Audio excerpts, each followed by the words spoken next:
Welcome everyone to Track Talk. My guest today is Rick Marotta, and we're going to discuss the classic Steely Dan song "Don't Take Me Alive," which of course Rick played on. So please welcome the returning champion, the one and only Rick Marotta. Hi, Johnny. Hi, Rick. Welcome to the I'm show. getting messages that say this meeting is being live streamed. If you don't want to be live streamed, leave the meeting. And so I'm leaving. Okay. Well, okay. See, this is what happens with live TV. Welcome, my friend.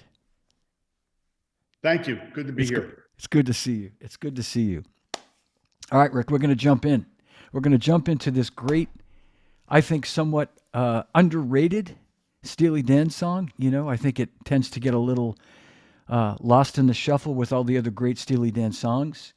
And this record, I think, Royal Scam, is one of these records. I think also that's sort of, in my opinion, anyway, it's such a great record. Every song is so great, and it's with all their other records, it gets a little sort of lost in the sauce. So uh, I don't know why. I think it's one of my favorites.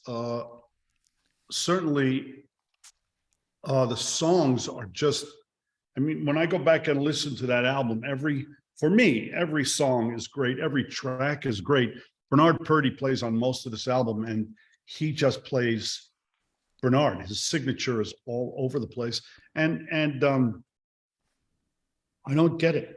Um, there are so many great songs on the album, yeah, but yeah, I think it's starting to be heard a little bit more. Oddly, I think "Don't Take Me Alive" is being played more now than I've ever heard it. yeah, I would Um, agree. Yeah, I was in LA and I was on Spotify, which Christina, my assistant, she's the one that kind of sets me up with everything. It's like I feel like an old man is just sort of, they put headphones on you and a blanket and they push you out the door and say go for a walk. So she sets up this whole thing, and so I was going to the gym and I'm listening to music. It's either music or trying to learn how to speak Italian, and just a playlist. I didn't pick a playlist. It's just music from that era, that period, which I kind of fell upon, and I really like it. And there's a lot of really good old stuff in and some obscure. And they rotate "Don't Take Me Alive" a lot.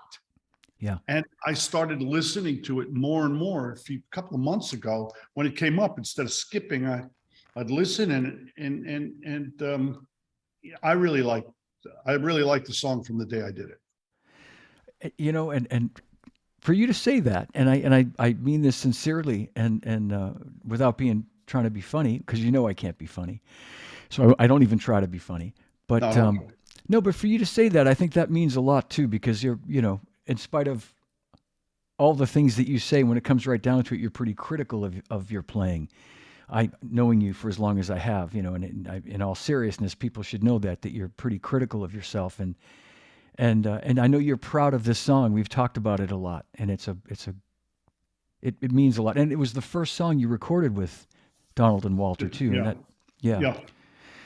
And so how did that come about? First of all, Rick, was it did they hear you on another record, or was someone, or like did Don Grolnick The or way it someone? came about was at that time, I didn't kind of, the story goes, people talk about it, and I've been interviewed about it before, but I'll say it on this podcast. I didn't even really know who Steely Dan was. And at the time, I was so busy as a studio musician that I didn't even, it was a thing called radio registry back then in New York. And Yeah. you'd get a call, this guy called, that guy called, and they'd say you're booked from this time to this time. It's almost like having an agent. And we were nonstop back then, really nonstop. And I've always been, and I've said this before, I'm never been one of those guys that just goes, take anything. I'll do anything. It sounds like I was that guy, but I wasn't. And so I remember I got called to do Steely Dan, and I just was very tired. I know I was working really a lot. And I said, you know what? said, I'm sorry, but tell them I can't do it. And so they said, okay. I get a call, I don't know, a couple hours later from Elliot Shiner, who I knew very, very well, who's a brilliant, brilliant engineer producer.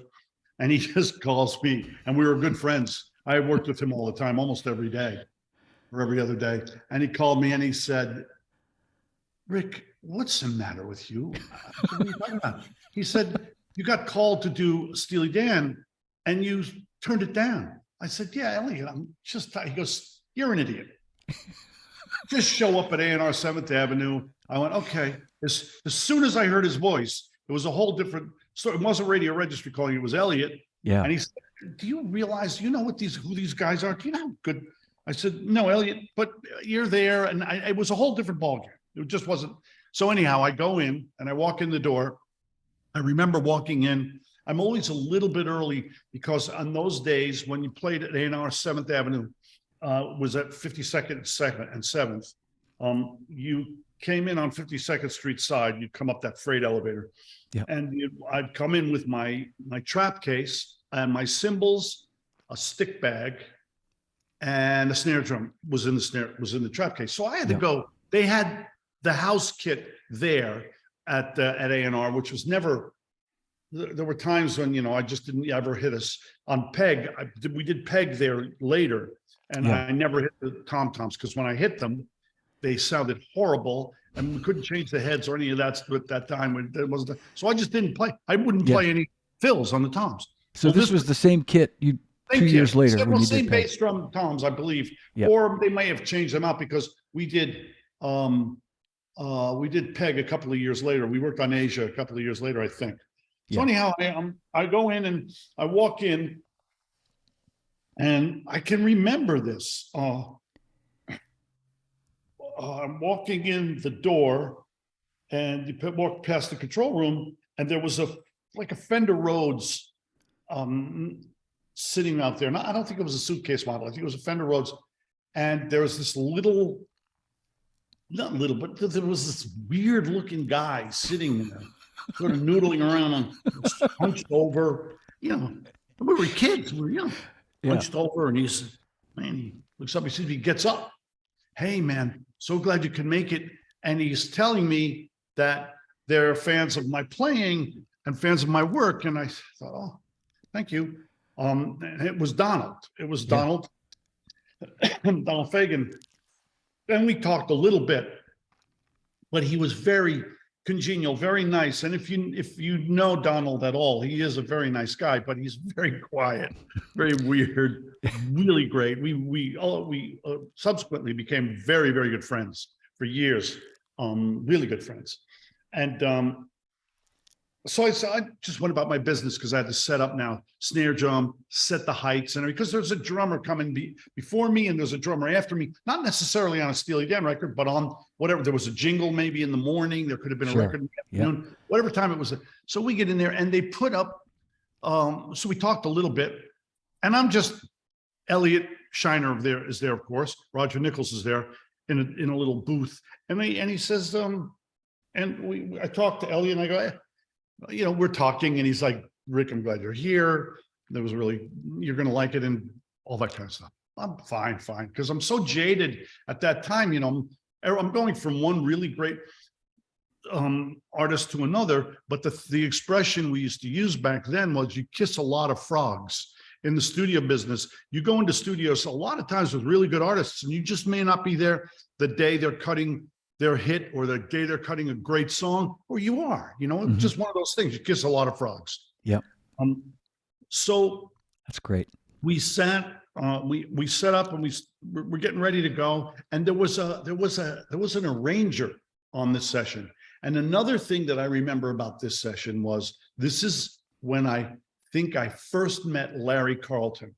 Now I had heard about Larry, but because of and I really admit this now in my later years, because of my being jaded and sort of arrogant and an elitist, I was used to working with, if I go down the laundry list of the guitar players I saw every day, starting with David Spinoza, who was Of course, he's yeah. just unbelievable. But there was David, there's Hugh McCracken, there's Cornell Dupree, there's Eric Gale, there's, I mean, Jeff Mironov, Jerry Friedman, one after another, Vinnie Bell in this recording studios in New York. You walk into a room and you're playing with a guy that's a real, as a term you use, a legend, a guy that's really a future icon. Yeah.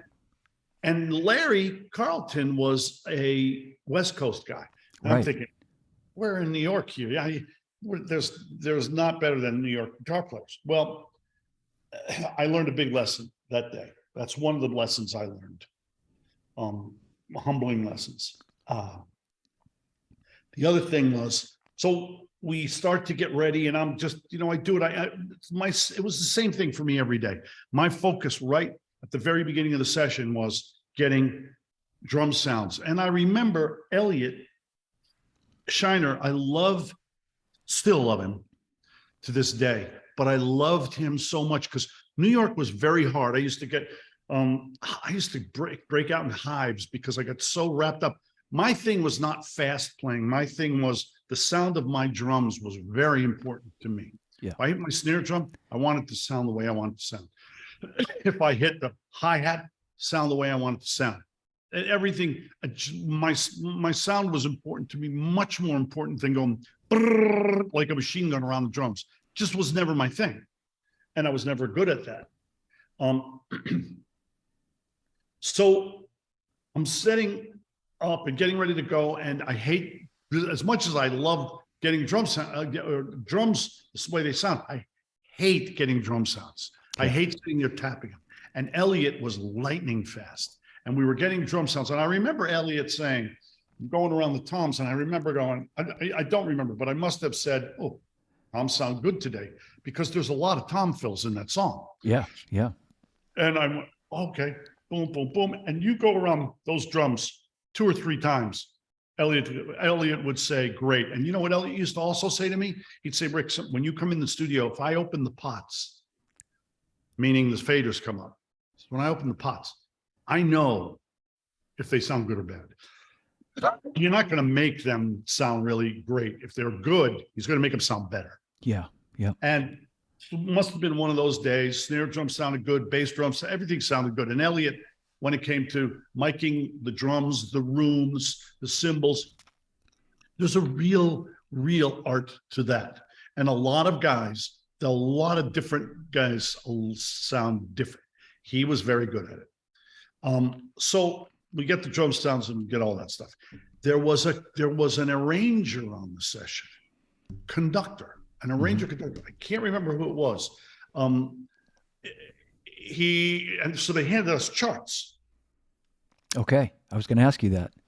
They handed us charts, yeah. But whenever you got a drum chart, for me, like there's another drummer we know who has really big eyes and great ears. I don't talk about him that much, but you hand him anything and he just reads anything. And it doesn't even matter. He'll read it. And by the way, Vinny Caluto is the same way. Vinny is incredibly good as he is. If you handed him something that sounded terrible, he could play it verbatim, perfectly, first time through. Yeah. Steve, same. A lot of guys like that. Keith Carlock, I think, could do the same. So I don't have that talent. I can read well enough, or did back then, because I learned in the hot seat in the studio, which is a whole other story. But I learned how to reading Spinoza's charts, and he wrote a specific way. So I got to where I could read those really well. But he's very, very, it's funny. He could write, when he would write a chart, it was incredibly legible. And then he'd write his name and you couldn't read it because he had such terrible handwriting. So there were charts. Chuck Rainey was there. Yeah. Larry Carlton was there. And I knew Don Grolnick on keys. Don Grolnick. Yeah. Yeah. There aren't words to talk let about. me, and I want you to continue this, Rick, too. And I was listening today, this morning, critically, and I wasn't sure if I was hearing a second guitar, but I thought I was. And would that have been Walter playing another electric guitar, or was it just Larry Carlton? And maybe I was just hearing Don's, like, Rhodes, or maybe that was Donald Fagen's Rhodes piano. Well, it's funny you should. You Donald know, was playing. Donald, to my memory, to my memory, when we first ran it down, Donald played Fender Rhodes and sang at the same time. okay. Yeah. But I can't, I wish I could remember, it's a long, long time ago, John. But as far as guitars go, that's a very good question. My guess would be Larry Carlton doubled. He played two parts Okay. because Larry could do that in his sleep. Yeah. But I remember, I have to tell you, when I walked in and I saw Larry, he had long hair at the time, and he had his guitar, and he had a cloth, and he was wiping the neck of his guitar, looking at me. He looked back at his guitar. Hey, how you doing? And I remember that. I'm going, man, he's really cleaning the neck of that guitar. Cut to years later when I worked with Larry, did his album, and toured with Larry Carlton all over the world. He did that all the time. He had the cleanest neck on his guitar. His strings and neck were so clean. He was so meticulous and so good. But the reason I don't remember is because I was wondering, honestly, the lick that opens that real weird way he spells out that chord. Yeah. I can't remember who. Somebody recently was telling me that they had to sit and learn how he spelled that, how he did that, played that chord. And it was either Waddy might have told me that he listened and tried to and learned it and did it. It was either Waddy Wachtel or it was I can't remember who it was, but a couple of guys were talking about that chord. I just don't remember if Larry played that before or if they just counted it and we went ba-da, to start the song. Yeah. But that guitar intro is so integral and so for me, for me being a dumbbell musician, is so important. It just made that the beginning of that song, because of the tension and the lyric that comes later, you go, geez, it's just exact. It's right. It's what should be there. And I would never have thought of saying, Larry, you do that. And I would also, knowing Larry the way I do and did, he probably said, let me play this thing at the beginning of this, maybe having thought of the lyric. So back to not digressing too much. I remember that we started playing it and there was a chart, but it was just a map. And I actually think I remember that on the chart, there was a melody written and not much rhythm, just said chords, then a melody. And so for me, what that meant was, okay, I see where I have to hit an accent. Yeah. Okay. I had a note about those accents. Yeah. Yeah. So and whenever I saw that on a chart, if I saw an eighth note, tied in going to the next bar or something in the melody, my training, which was non-training, would be either ignore that or play that. And I think I chose on this chart because there was a conductor and an arranger. I thought I'm going to make these accents when I hear it. Well, the chart you may as well have thrown out because I'm still in my mode of Elliot's here, Rolnick is here, Chuck is here. It's my peeps. I know these guys. Yeah. I just thought, okay, let's see what there's still a frog in the room until further notice. And I remember, and I've talked about this before, I remember we started the song and we got maybe second verse,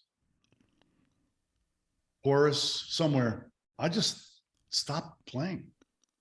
And I went, what the hell? What is this about? What are you writing about? What is this? And Donald, because those guys were never in a hurry, ever.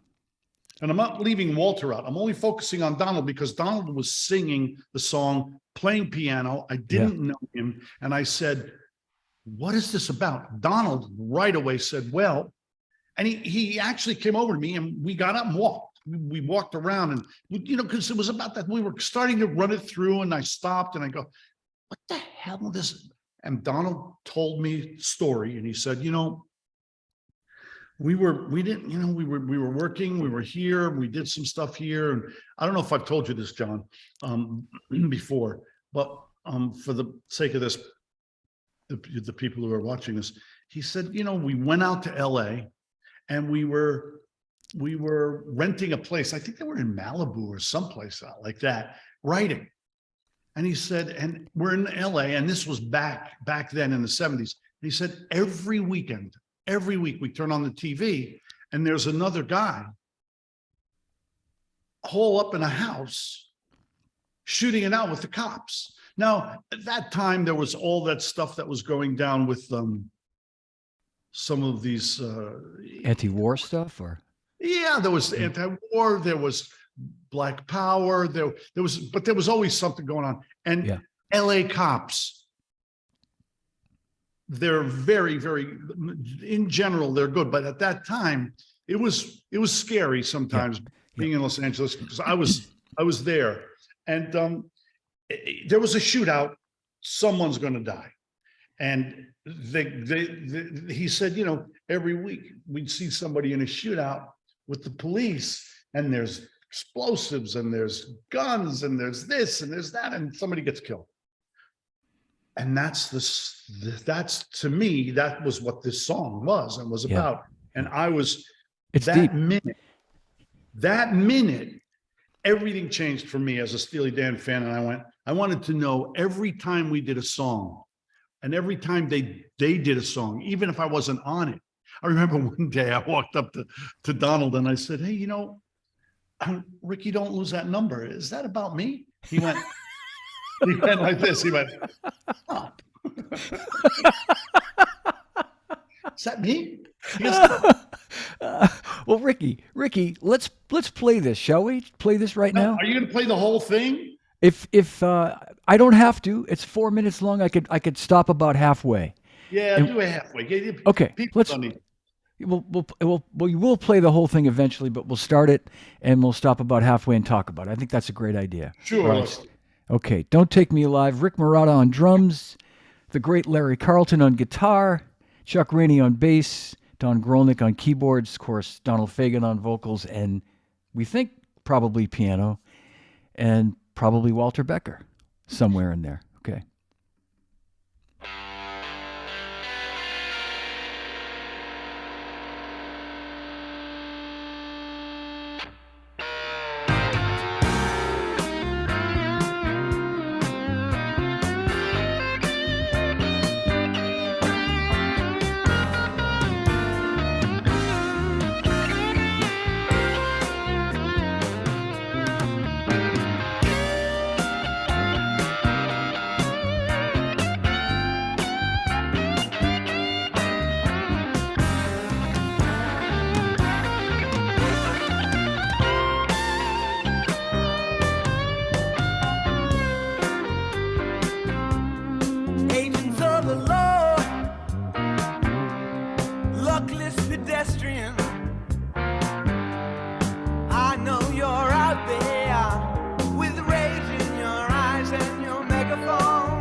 All right, that's a little more than halfway through. Man, again, just listening to this song, Rick, uh, it's unbelievable. Larry Carlton, first of all, his guitar playing, listening to his phrasing is unbelievable, just unbelievable. And Chuck, the way Chuck is just underneath it, just for me, it's such a double-edged sword. You're in the hot seat, and yet you're in the best seat in the house. I on that track, I get to play my humble opinion, one of the great songs, and I've played on a lot of great songs. So I know it gets a little bit. I don't mean to marginalize this or anything by yeah, hyperbolizing, but not only that, but Chuck, Grolnick, and Larry. I mean, how do you beat that? It just is one of those things where I know a combination of the lyric, the melody, and this track. For me, there's magic. yeah, There's magic there. I have to say this: when I was listening back, I don't know if it's because we're on the same coast now, by the way, for a change. People should know. So, Rick was in this room last week. I was there a couple of days ago. So, in the middle, when it got to the first chorus, I'm a bookkeeper's son. There was a glitch in however it came across here, and that I'm a book it was triplets. It came across as triplets rather than dagak gak, and it scared me. I said, did I play triplets? I didn't play triplets there. Anyway, I got to me, it's a great song. And I don't want to also forget the fact that how impactful Walter Becker was. Now, I know that Walter, I remember Walter a lot of times when I was playing. Walter was walking behind me, especially I can remember at 52nd Street or 7th Avenue. He was walking because I was not against the wall. Because I remember, because a lot of times when I would play, I would get tired and I would just lean back against the wall in a lot of places because I didn't have a seat back and other guys did. But he was walking behind me and he was always looking at the drums. I'm like, I'm thinking, go look at somebody else. What do you gotta be? Yeah. Why are you hovering behind me here? But he was, those guys were so good at what they did. But now, in retrospect, here's what I notice about that track. At that point in my career, I'm playing. I've said this to you before. Chuck and I played together, and this is even before we did Peg. Chuck and I played. Chuck Rainey. We're talking about Chuck Rainey, the bass player on this record. Chuck Rainey and I played together all the time, and I knew his playing like the palm of my hand. Like I knew Spinoza's playing, like I knew Eric Gale's playing, like I knew Cornell Dupree's playing, like I knew Richard T's playing. I knew these guys. I knew we had this sort of shorthand and all that. And Chuck and I can hear when I listen to this, Chuck and I also played live together a lot. And I could hear this kind of shorthand that he and I had, that we were permitted to play, if I can say that. That part is not written. I can't imagine those rhythms are written for me to play on my bass drum with him. And that's the thing. That lock is my right leg, his bass, my right leg. That's and I listened, it dawned on me when I was listening, when I told you how when Christina had set it up, how when Spotify would play it in rotation, when I would listen to it, I remember I was in my garage, and I was in the car, and I didn't turn it off, and I just focused on it a little bit. And I thought, there were 16th notes in there. And on certain sessions, on certain rock things and things like that, you didn't play a lot of 16th notes, which I learned from Waddy Wachtel. When I got to LA and I started working with Waddy on some stuff, he came over to me and goes, Rick, we don't play a lot of 16th notes here.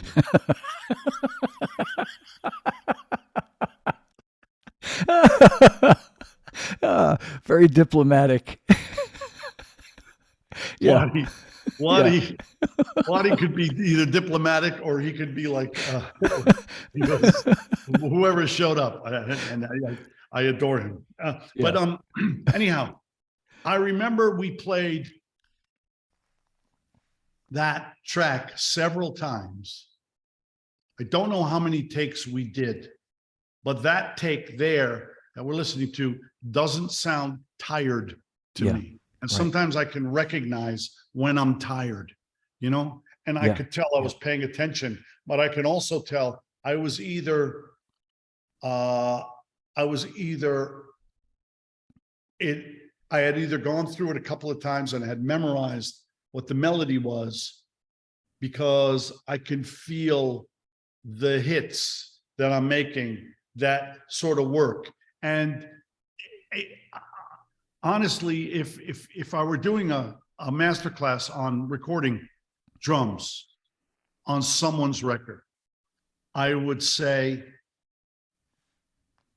be very careful when recording. There's two approaches, in my opinion.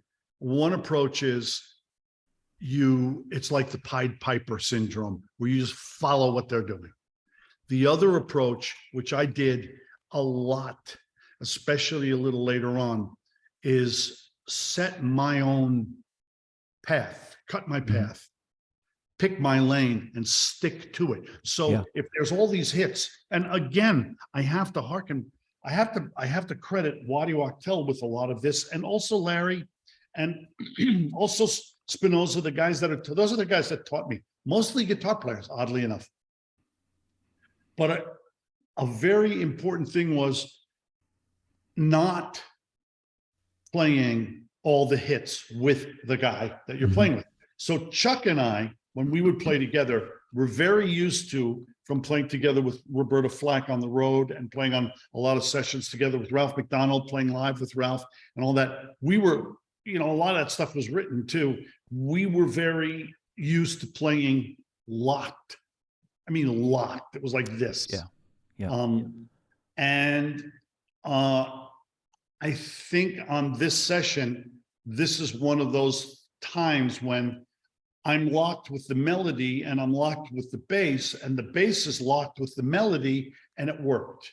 Am I making sense? I mean, I'm trying to be hyper analytical about this and not be too heady about it. I'd just be sort of like, try to explain. No, I think, and a couple things I just want to point out, Rick, just listening. We mentioned Larry's amazing guitar playing, Larry Carlton, and Chuck's,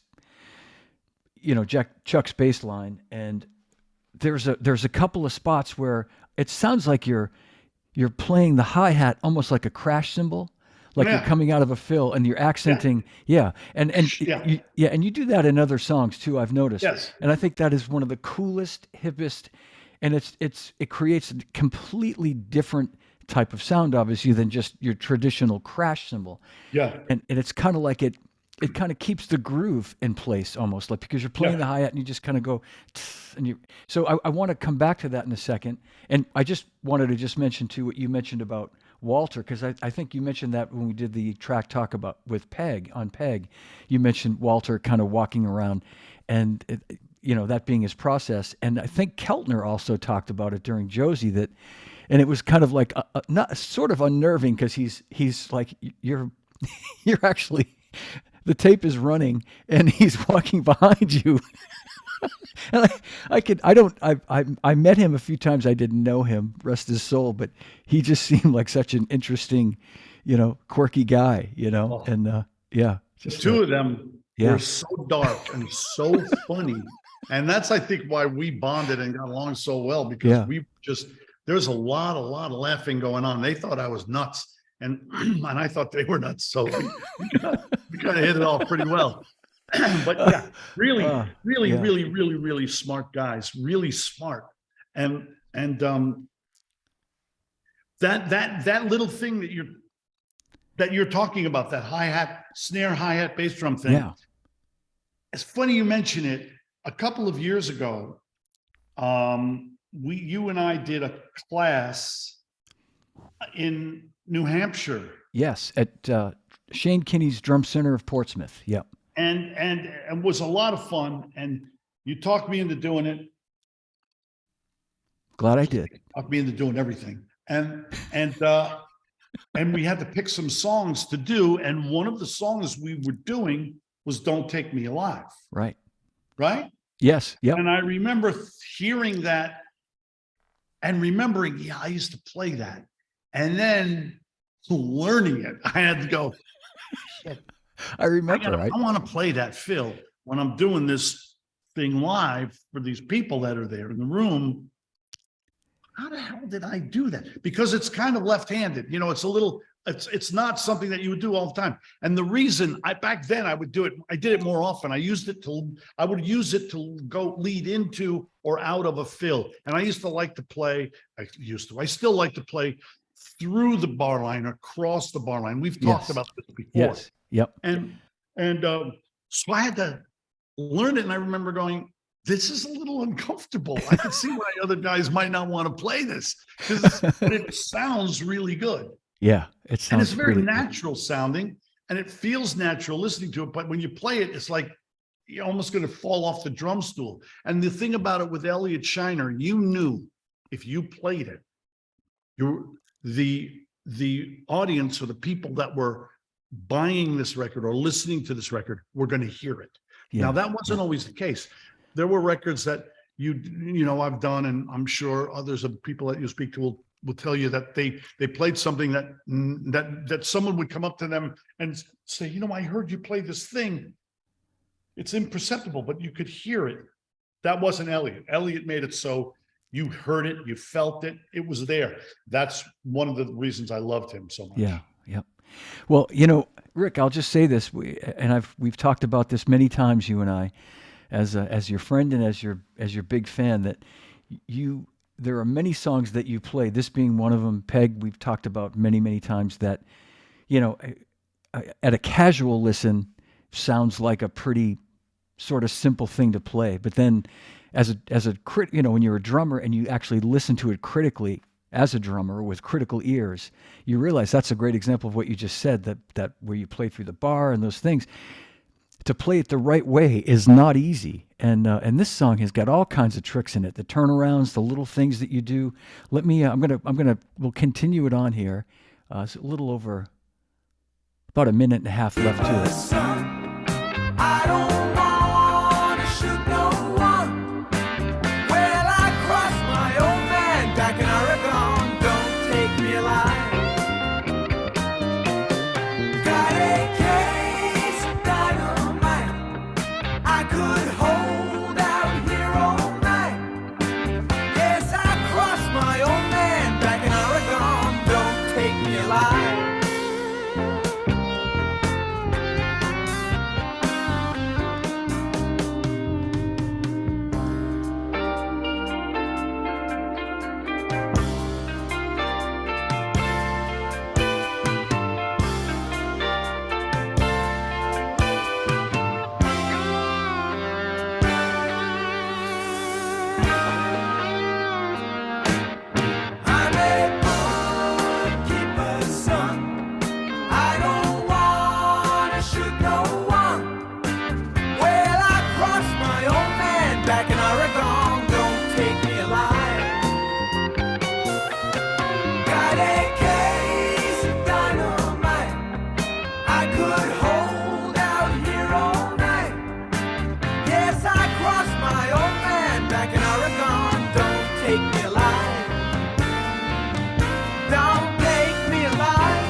Wow.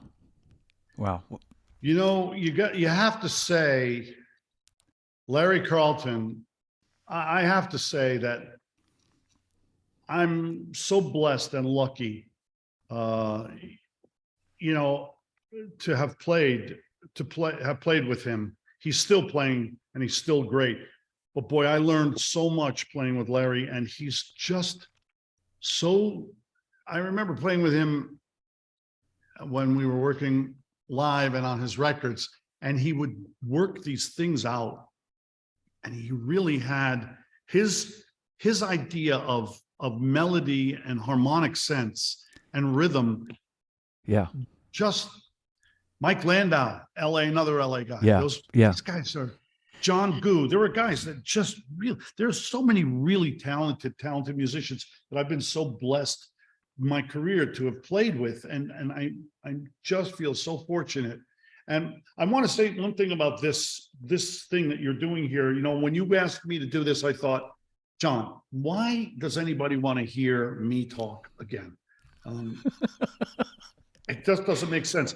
Especially we had this me. conversation the other day when you picked me up at the airport in Boston, and we hung out with you and your beautiful wife Kelly, and we had dinner and all that stuff. And we had this conversation, and you said, Rick, and we had not talked about this before. You said, Rick, I think it's important because it's important to you. You said, I think it's important that years from now, people are not going to know.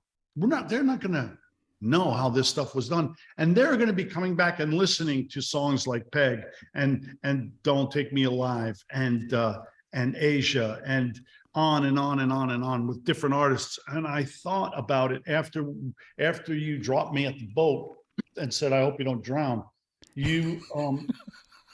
I thought I will do as much of this as I think I can, as long as it makes sense and people aren't bored with it. Because I think you're right. Years from now, Leah and Milo are going to go, this is what Zio did. It's going to be important. And I also thought there are some interviews, but I would love for you to have been able to talk to Jimi Hendrix, or for you to been able to go over a song that maybe Janis Joplin had done, or something like that. And even further back, maybe you could have spoken to Beethoven, or on and on and on and on and on and on. It just goes to, these are things that, of course, I'm not comparing myself to those people, but no, but I know what you're saying, Rick, and I appreciate it. It's really, I just hope you don't screw it up and lose them or erase them, or I won't. And the other thing is, I get on you about being so polite all the time in these things. There's never anything edgy. So I'm going to start getting a little more edgy in the future when we start talking about stuff. I could get edgy with Donald and Walter. Believe me, I got stories about those guys. We can't even talk about it. So I know you. Gee, you're always so worried. I'll save that for my other podcasts. This is, we'll get a little edgy, but these songs are I so appreciate you saying that, because I think you're giving everybody a good bit of a backstory and perspective on why I'm doing this and why we're doing this, and for those exact reasons that 100 years from now, people hopefully will be able to find these and watch them, and this music will still be alive and well. I'm certain of it, and they'll know about the great musicians, yourself included, of course, that made these incredible songs. So, well, I know that some of the guys you talk to will service the songs better than I am, but I hope that what I talk about is at least slightly interesting and not just mired in musical minutia, because I think there's so much more that's interesting about making these records. There were so many things that were more important than the notes on the page. Yeah. And there were things that were, the way personalities meshed in a recording studio or are on stage, the way personalities clashed. There's insecurities, there's egos and all that stuff that I hope we get to talk about and understand in the making of what I consider to be art. Yeah. Yeah. Sometimes it wasn't so artful, and other times they were. And I just, I know when I listened, Steve Gadd and I hate to mention that name, but he and I go way, way back. And when I saw your interview with him talking about Asia, and then I spoke to Steve after that, and I said, Steve, I got to tell you, man, it's not often you say something that I think is interesting, but you really did. I'm joking, of course. But I said, the thing he said about pleasing someone in the studio it was something I would never say. And yet it was something that was important. Like when I worked with certain people, I wanted them to be really happy, but I never think about that. I'm coming from my own ego and my own playing, but there were times when I wanted to really sound good because I felt like I was in a hot seat, and that's a different story. And I hope that in the future we do get to come back, even though people are going to get sick of me. I want to talk about making records with people like James Taylor and like Warren Zevon or Jackson Brown. Yeah. And they're not all going to be interesting musical stories. Some of them might be, but they're going to be stories of dedication and conflict and resolution and love. And I think they're interesting. And as an art form, I just think that they will be, making Rick. records is different than playing live on stage. And I think it's something that when you talk, because we don't make records like we used to.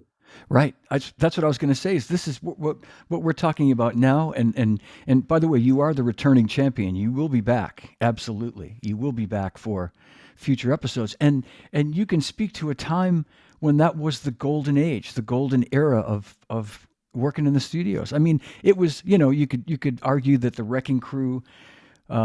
A little before you guys, but when you guys came in, the immediate family guys, and you're from that generation of Russ and Waddy and all those guys. I mean, it became another art form in terms of recording, like making full albums and how that all changed. And it's a part of history that's so important for people interested in music to know and hear about. Well, I know you can edit this part out, but I would love to hear things. When I talk to you, let's talk about something obscure. Let's talk about Hour That the Morning Comes, or let's talk about Lawyers, Guns, and Money, or let's talk about this.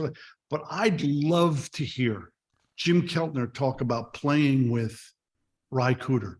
I'd love to hear it, because some of his best playing, and there are not many guys that play better than Jim Keltner on the planet. And some of his best playing is on these obscure Ry Cooder records where he gets to do, Ry let him. I've worked with Ry as well when Keltner was busy or probably doing George Harrison's record, a song, but Keltner got to do stuff that he invented here. He came up with it here. Nobody walked up and said, Jimmy, why don't you play this really interesting, tiny little thing that only a few people are going to hear, especially that weirdo Rick Marotta. He's going to hear it, and he's going to steal it. I want to close out with a couple of more things on Don't Take Me Alive. And by the way, thanks again for doing this, Rick. And we've had a tremendous turnout of people watching this live, so this is great. And you sort of alluded to this. I'm sure there were a few takes, but it always sounded to me like a really fresh take. So you would guess it's an early, might not be the first, but it's an early take for sure. And there might have been others. I honestly don't know, but because there was never, I don't remember working with them where we didn't work on something for a long time, but we didn't just play it into the ground. We took a lot of breaks, a lot of eating, a lot of joking, a lot of getting up and walking around, and especially me, we play it a couple of times and then we'd go and talk about it and go do whatever, or talk about something else, or order from the deli, Carnegie Deli and stuff like that, or watch Donald do his impersonation of Harpo Marx. So there was a lot of stuff going on, but I don't feel the, I don't feel like the track is tired Yeah. at Yeah, all exactly. by anybody. And you listen to Chuck Rainey play those little, he used to play with these, he used to play a little like a Yeah. tremolo or a vibrato with his fingers. You know, he did all these moves with his hands that were just nobody did. When you listen closely to Chuck's part, and I'm sure you have, and I encourage people at home to listen to it, you can hear, I'm in my ear, his part is mimicking Donald's vocal. Vocal, Yeah. yeah. Yeah. He's boom boom bum bum bum bum Yeah. bum, And I'm hitting those with him. Yeah, I hit it's those with him like I'm a book especially in the chorus. I'm a bookkeeper's son. I don't want to. Yeah. So great. So it's again, if I were playing that now, I might avoid making those hits now. Yeah. Because I love the idea of those hits standing on their own melodically, but with the singer. But that day in that room with that band, it was like ensemble. I don't know how to explain it, but it's stuff that you might not do the day before or the day after on another record or that night. But on that song, on that particular given day, and I can tell I was into the lyrics because I'm listening and I'm trying to play with them. And was Donald singing a scratch vocal, or is it the actual vocal that we no, hear? he was singing scratch. I'm sure it was a scratch vocal. I mean, you'd have to ask Donald, but he sang with us a lot. He did. Yeah. He would have no problem with it. But you see them live. Donald sings every night. He plays and sings every night. And so it's not like it wasn't uncomfortable for him, if you ask me. Now, he may say, oh, Marotta doesn't know anything. What does he know? He's playing drums. It was very uncomfortable for me. So I can't speak for Donald, but I could say that when I was with him, he never complained about having to sing. I mean, they complained about a lot of things, but well, he's a lot younger back then too, and you could, he was. You can sing a lot when you're young. I miss them. I miss my time with them. I miss hearing the Donald in my cans and playing their music and the discussions. Some of the discussions were so. It's like listening to Einstein having a conversation with the guy that just dropped off the sandwich from Carnegie Deli. You know, it's. Yeah. You never hear that joke about the guy in the bar and he starts asking everybody questions and what's your IQ? And let's talk about cold fusion. Let's talk about this. The guy says, what do you do for a living? He says, oh no, he says, what's your IQ? The guy says, I don't know. He says something like 110 or 92. He says, oh, what sticks do you use? You know, that.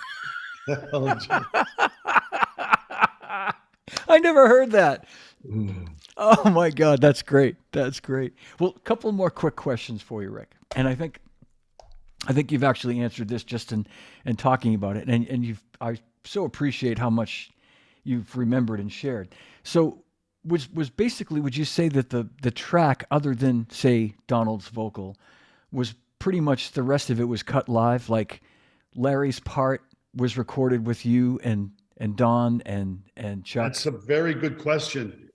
My recollection would be we cut the track and that's what it sounded like.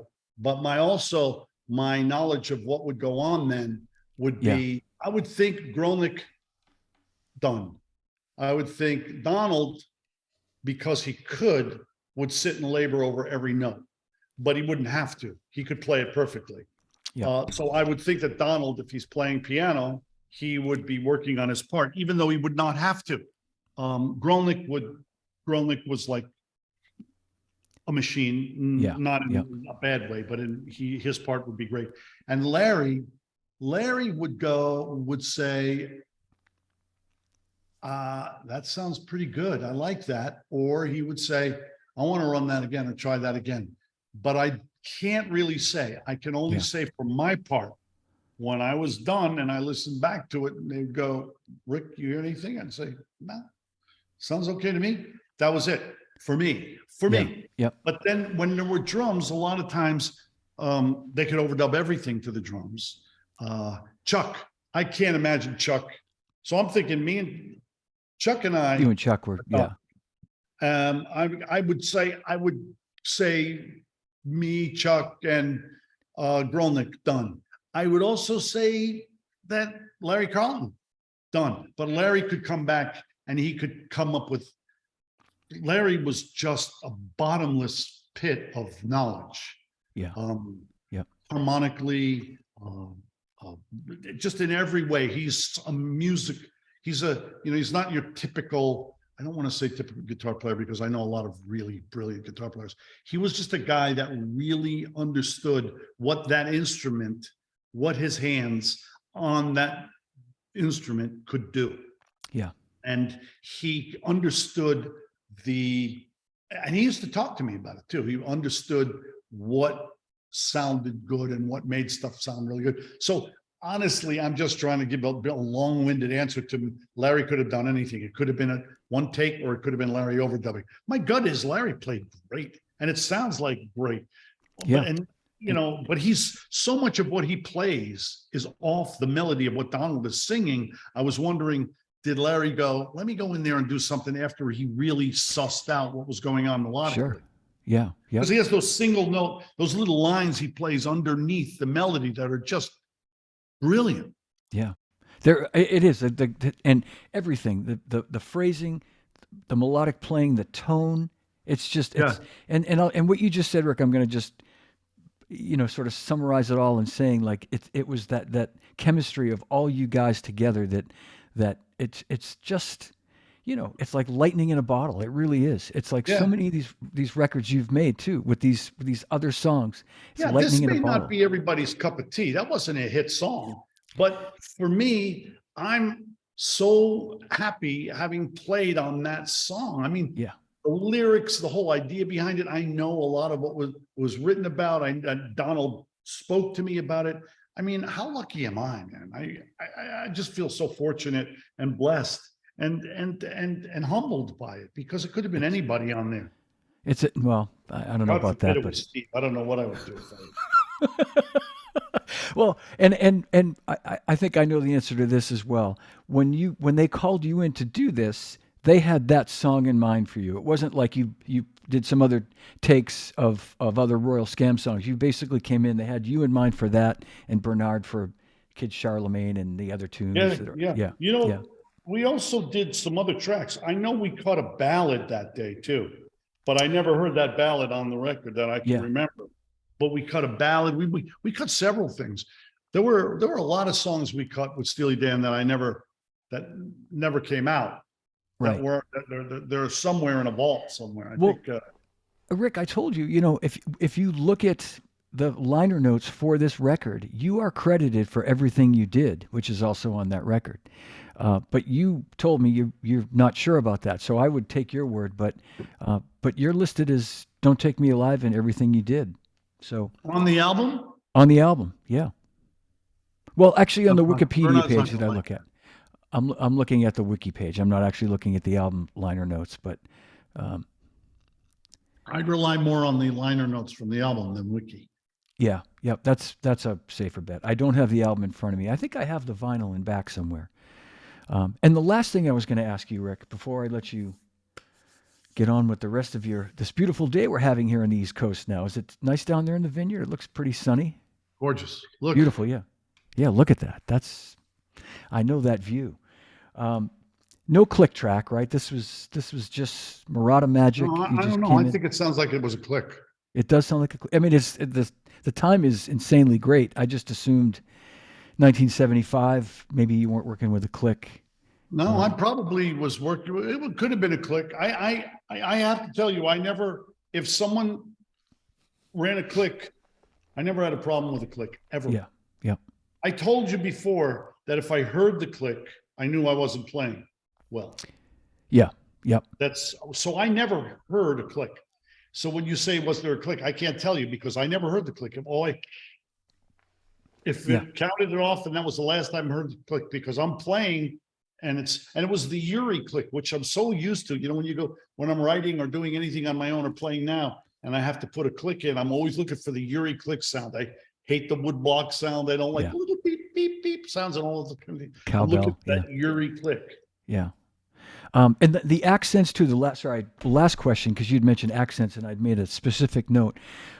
When you actually, do you remember when you actually cut the track? Had you memorized those hits by that point from playing it, or you were reading those accents and hitting them? I don't remember. My gut feeling is my gut feeling is there was a chart. I kind of remember there was a chart, and there was a melody on the chart. There wasn't a drum part, wasn't a bass part. There were chords and a melody. And if I saw those hits, if I saw those eighth notes tied into the next bar, any of that stuff, I'd play those. And also there's a breakdown. An interesting thing is I notice on Steely Dan records, there's a break. There's these breaks out of nowhere. And when I would play in these breaks, like I did on Peg, my go-to was go to the hi-hat and play 16th notes on the hi-hat. And those hits had to be written. Those Yeah. da, da, da, da, da, da. Those all had to be written. I think, unless we came up with them, because sometimes we would come up with stuff like that. But if we did come up with them, we wrote them. Yeah, but my gut feeling is they were written. Donald may have played them on piano. The guy, the whoever orchestrated it, wrote those hits out, and we did those hits. But everything, when you see hits, I like that. I like when I have hits, accents on the chart, and what the tempo is, what the time is, and the hits. I like that because I can. Then you don't get caught up in playing with every bass drum note and because that sucks. Yeah. People. Yeah. Like my brother Jerry used to say, why would they hire you or hire me to play a rhythm that they wrote? They could get a machine to do that. Yeah. Which is true. I mean, yeah, sure. You look at Jerry Marotta, the stuff he comes up with, come on, give me a break. That stuff's completely original. So I would think that it was hits and then we were on our own. Yeah. I mean, Walter could, Donald, sorry, I said that about Walter. Donald could see this and say, Marotta, that moron. I'm going to go get those charts. He probably has them in his vault somewhere. I'm going to get that drum chart. I'll show him what he played. And if I'm wrong, I no problem apologizing. But I think if I remember correctly, that's what it was. Those hits might have been written. Well, it's such a great song, and I so appreciate you taking the time to really dissect it today. And I want to thank everybody for watching live today. Great to see so many friends watching and Rick Marotta fans, and a big hand for my returning champion, Rick Marotta, who will be back. And yeah, they're going to be so sick of me. We got to stop talking about Steely Dan stuff. As much as I love them, there's some other things we could talk about that I welcome talking about. Exactly. Well, thanks for helping make that happen, Rick. Thank you. John, have a great time. I hope to see you very soon, and thanks for having me. You're welcome, buddy. I'll see you soon too. Hang with me for 1 second, and I'll say goodbye to everybody. Thanks for watching. We'll see you soon, and for another episode of Track Talk and Live from my drum room. That's my show, everybody. Thanks so much for watching Track Talk with Rick Marotta. Don't Take Me Alive. And I'll see you again real soon for another episode of Live from my drum room with John DeChristopher and Track Talk. Don't forget to subscribe, and I'll see you soon. Thanks.